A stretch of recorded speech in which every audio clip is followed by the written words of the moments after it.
the hands of a group of 9 French noblemen. These noblemen became known as the Knights Templar. The word cabal, meaning a group who conspire together, comes from the word Kabbalah. One such cabal, who were to later inspire a whole armada of black magic cults and Freemasonry, were the so-called Knights Templar. They laughingly called themselves the Poor Knights of Christ, but these men were far from poor. They deliberately styled themselves as monks so that they could go about their Luciferian Kabbalistic studies and conduct business without being taxed nor arouse suspicion from the Vatican. The Kabbalistic higher secrets of ritual sodomy, the evil eye, chanting incantations, necromancy, blood sacrifice, and invoking the fallen angels in service to Lucifer fascinated the French Knights Templar. They realized that the Kabbalah originated in Palestine, and once they had realized that the Kabbalah was the key to untold spiritual magical power, they cunningly planned a bloody crusade to Palestine in order to search for more Kabbalistic and magical artifacts. They eventually discovered and looted the Temple of Solomon.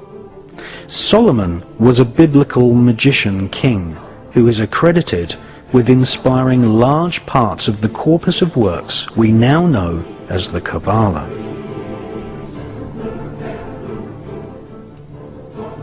The Knights Templar arrived in Palestine with one main goal: to stop the Muslims from gaining any knowledge about the Kabbalah. Knights Templar, once they had discovered the magical teachings of the Kabbalah, were dedicated utterly to destroying its origins so that they might hold its secrets exclusively.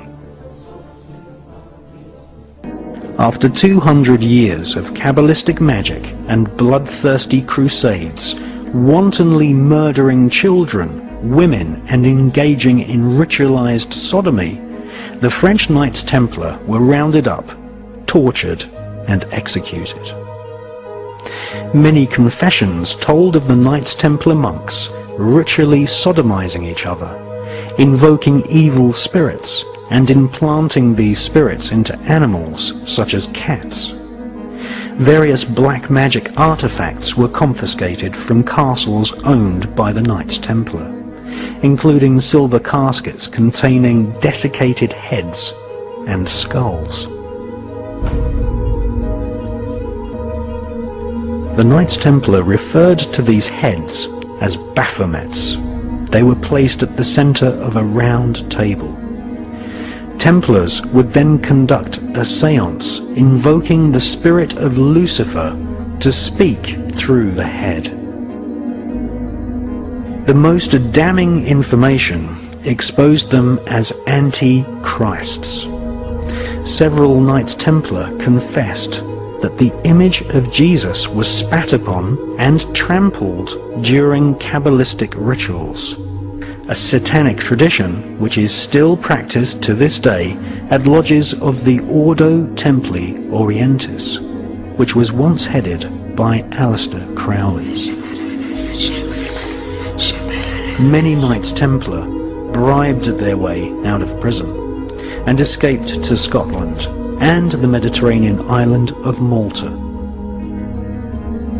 They first renamed themselves the Sovereign Knights of Malta, and then, after establishing trade routes to North America long before Christopher Columbus, they re-emerged in Scotland, calling themselves Freemasons.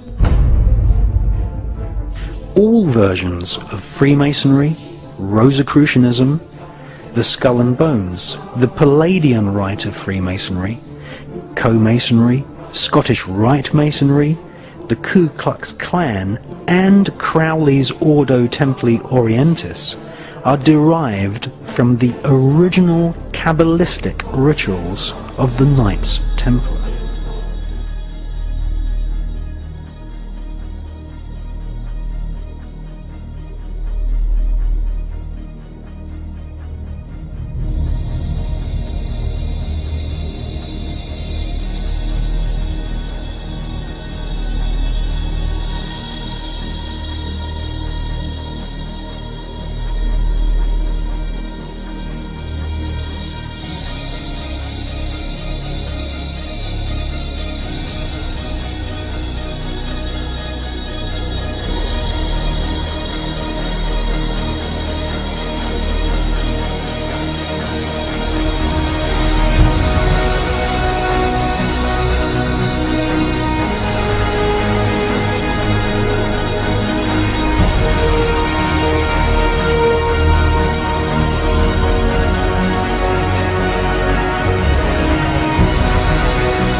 The Illuminati is a global network of witch covens, black magicians, and Freemasons.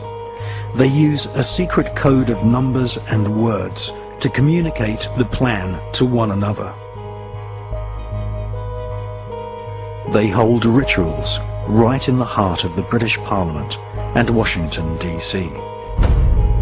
The Illuminati have designed the United States as the headquarters for their barbarous plan to bring about the apocalyptic prophecies of the Antichrist. I